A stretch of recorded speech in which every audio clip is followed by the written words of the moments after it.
तो हेलो दोस्तों, एक बार फिर से आपका स्वागत है एक नए टॉपिक के साथ। और दोस्तों, आज का जो हमारा टॉपिक है वो बहुत ही सिंपल और बहुत ही इंपॉर्टेंट है। आज हम इस टॉपिक में आपको बताएंगे how to crack a job interview, कि आप अपनी जॉब इंटरव्यू कैसे क्रैक कर सकते हैं। दोस्तों, ये मेरा जनरल टॉपिक है, ये सिविल इंजीनियरिंग को ही लेके नहीं है, ये किसी भी सेंस में आप ले सकते हैं इसको। अगर आप टेक्निकल जॉब ढूंढ रहे हैं, अगर नॉन टेक्निकल जॉब ढूंढ रहे हैं, या फिर आप इंजीनियर हैं, किसी ब्रांच से इंजीनियर है, सिविल, मैकेनिकल, इलेक्ट्रिकल, सीएस, मैं आपको कुछ बुलेट पॉइंट्स बताऊंगा आपको इस वीडियो में, जो आपको हमेशा याद रखने हैं अपनी जॉब के इंटरव्यू के टाइम पर। और मैं इस बात का दावा कर सकता हूं आपको कि जो पॉइंट्स मैं आपको बताने वाला हूं, उन पॉइंट्स को आप याद रखेंगे या फिर मैं फोकस करेंगे तो आप डेफिनेटली बहुत अच्छा एक इंटरव्यू कर पाएंगे, अपना जॉब इंटरव्यू कर पाएंगे, और आपके सिलेक्शन होने की प्रोबेबिलिटी बढ़ जाएगी उस इंटरव्यू के अंदर। ठीक है, तो दोस्तों सबसे पहला जो पॉइंट है वो है read about the company profile.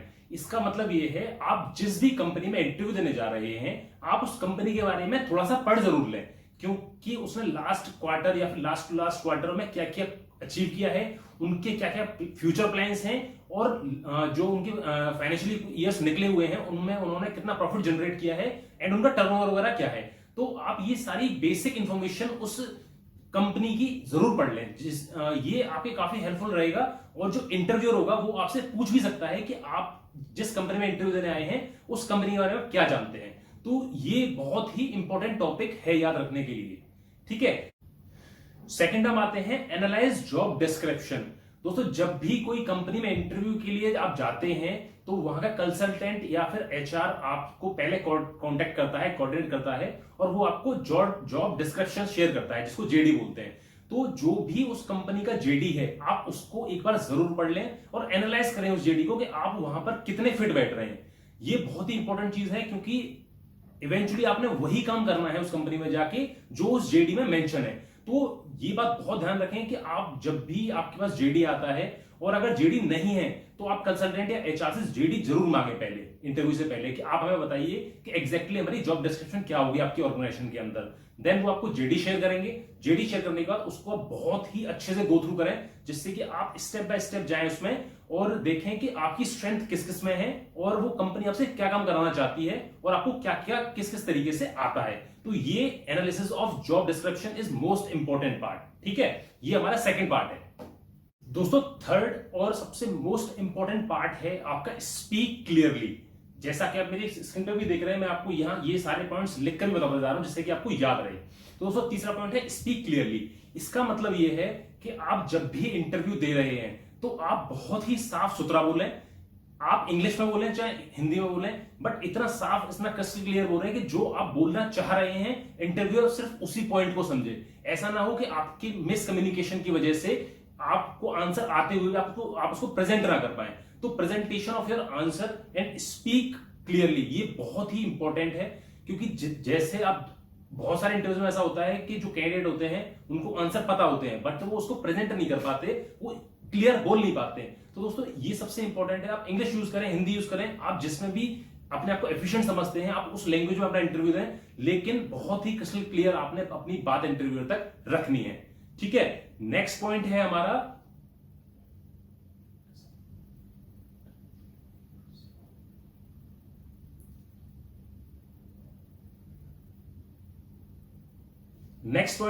Practice explaining your resume. दोस्तों, जब भी आप इंटरव्यू के लिए जाते हैं, अपना रिज्यूमे या सीवी अपने साथ में लेके जाते हैं, और जो भी आपका इंटरव्यू होता है वो सबसे पहले आपका रिज्यूम मांगता है। तो दोस्तों, सबसे इंपॉर्टेंट चीज इसमें यह है कि जो भी आपने पॉइंट्स अपने रिज्यूमे मेंशन किए हुए हैं, आपको उन सब के बारे में पता होना चाहिए। आपने कोई भी पॉइंट ऐसे नहीं डालने हैं अपने रिज्यूमे के अंदर जिसके बारे में आपको नहीं पता होता है, क्योंकि बहुत सारे इंटरव्यूज में ऐसा होता है कि इंटरव्यूअर आपके रिज्यूमे में बात करता है, और वो आपने जितने भी पॉइंट्स लिखे होते हैं रिज्यूमे में, वो स्टेप बाय स्टेप उन पॉइंट्स पर आता है। और कई जगह क्या होता है कि हम कहीं से कॉपी पेस्ट करके लिख देते हैं और हमें उन पॉइंट्स के बारे में पता नहीं होता है। तो ये बहुत ही नेगेटिव इंप्रेशन डालता है इंटरव्यूअर के ऊपर, कि आपने जो लिखा हुआ है अपने रिज्यूमे के अंदर आपको वो भी नहीं आता है। तो आप इस चीज का ध्यान रखें, ऐसी गलती नहीं करनी है आपने। जो भी आप लिख रहे हैं अपने रिज्यूमे के अंदर, आपको उसके बारे में काफी हद तक पता होना चाहिए। मैं ये नहीं कहता आपको 100% पता होना चाहिए, बट एटलीस्ट आपको 75% पता होना चाहिए उस चीज के बारे में जो भी आप अपने रिज्यूमे में मेंशन कर रहे हैं, क्योंकि आपका रिज्यूमे आपकी पर्सनैलिटी को बताता है, आपने क्या क्या काम किया है उसको बताता है, और आप क्या क्या काम करना चाहते हैं, आपकी ग्रोथ के स्कोप क्या है, आपका रिज्यूमे के अंदर ये सब कुछ मेंशन होता है। तो दोस्तों ये भी बहुत इंपॉर्टेंट है, आप याद रखिए इसको, ठीक है। दोस्तों नेक्स्ट पॉइंट है फोकस ऑन योर स्ट्रेंथ। आपने अपने इंटरव्यू में ये बहुत अच्छे से याद रखना है कि आपकी जो स्ट्रेंथ है उस जॉब को लेके, आपका जो भी प्लस पॉइंट है, आपका जो भी टॉपिक में प्लस पॉइंट है, आपकी स्ट्रेंथ है, आपको उस पर ही फोकस ज्यादा करना है। क्योंकि मैं फॉर एग्जांपल अगर आप कहीं इंटरव्यू देने जाते हैं तो आपको सब कुछ आता हो ये मैं नहीं कह सकता, लेकिन आपको किसी एक टॉपिक, किसी एक चीज के बारे में अपने काम के रिगार्डिंग बहुत अच्छे से आता होगा। आपने कोशिश ये करनी है कि जब भी आपका इंटरव्यू चल रहा है तो आपको अपने इंटरव्यूअर को उस पॉइंट तक लेके आना है, उस टॉपिक तक लेके आना है, या फिर उस फील्ड तक लेके आना है जिसमें आप बहुत स्ट्रांग हैं। क्योंकि फॉर एग्जांपल एक प्लानिंग इंजीनियर शेड्यूलिंग करता है, मटेरियल मैनेजमेंट करता है, कॉस्टिंग करता है। अगर वो कॉस्टिंग में बहुत ही अच्छा है तो उसको अपने इंटरव्यू में कोशिश करनी है कि उसका इंटरव्यूअर उसके क्वेश्चन प्लानिंग में कहीं से भी पूछे, लेकिन उसको खींच के उस इंटरव्यूअर को कॉस्टिंग तक लेके आना है, सो दैट जब वो कॉस्टिंग क्वेश्चन पूछेगा आपसे और कॉस्टिंग में आप स्ट्रांग हैं तो आप उसके आंसर्स को बहुत अच्छे से दे सकते हैं, और इससे आपके सिलेक्शन की प्रोबेबिलिटी 99% तक बढ़ जाती है। तो ये बहुत इंपॉर्टेंट चीज है कि आपको इतनी स्ट्रेंथ पर फोकस करना है। जो टॉपिक आपको आता है, जिसमें आपको महारत हासिल है, आपको उस पर फोकस करना है और अपने इंटरव्यूअर को उस तक लेके आना है। आप डायरेक्टली ला सकते हैं, घुमा के ला सकते हैं, ये आपकी काबिलियत है, आपको किस तरीके से लेके आना है, लेकिन आपको अपनी जो आपकी स्ट्रेंथ है, जो भी आप मास्टर हैं जिस चीज के, आपको उस टॉपिक पे अपने इंटरव्यू को लेके आना है, ठीक है। नेक्स्ट है स्टार्ट सेइंग नो। दोस्तों ये भी काफी इंपॉर्टेंट पॉइंट है। कई सारी जगह ये होता है कि हम लोगों को आंसर नहीं पता होता है और हम तुक्का मारते रहते हैं, हम आंसर के आसपास घूमते रहते हैं, लेकिन हम एग्जैक्ट आंसर हमको पता ही नहीं है तो हम उसको बता नहीं सकते। तो ये एक नेगेटिव इंपैक्ट डालता है इंटरव्यू के ऊपर कि आप टीम लर्नर नहीं है, कि आप लर्न करना नहीं चाहते चीजों को, ठीक है। तो ये बहुत ही मेजर इंपैक्ट है आपके इंटरव्यू के अंदर। अगर आपको कोई क्वेश्चन का आंसर नहीं आता है और आप उसके आसपास भी नहीं है कहीं, तो आप डायरेक्टली अपने इंटरव्यू को बोल दो, सर मुझे ये आंसर नहीं पता है, आप अगला क्वेश्चन मुझसे पूछ सकते हैं। इससे आपकी ऑनेस्टी दिखती है कि हाँ, कि आपको ये चीज नहीं आती है, आपने क्लियरली बोला, और इसके भी प्लस पॉइंट रहते हैं इंटरव्यू के अंदर।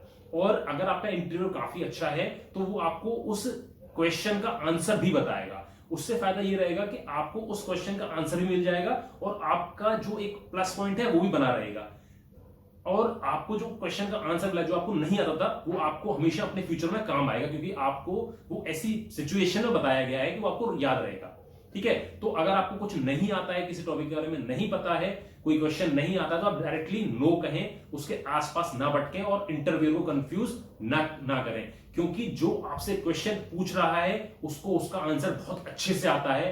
मार्क माय वर्ड्स, अगर आप उसको उसी आंसर में देंगे तभी वो ज्यादा खुश रहेगा।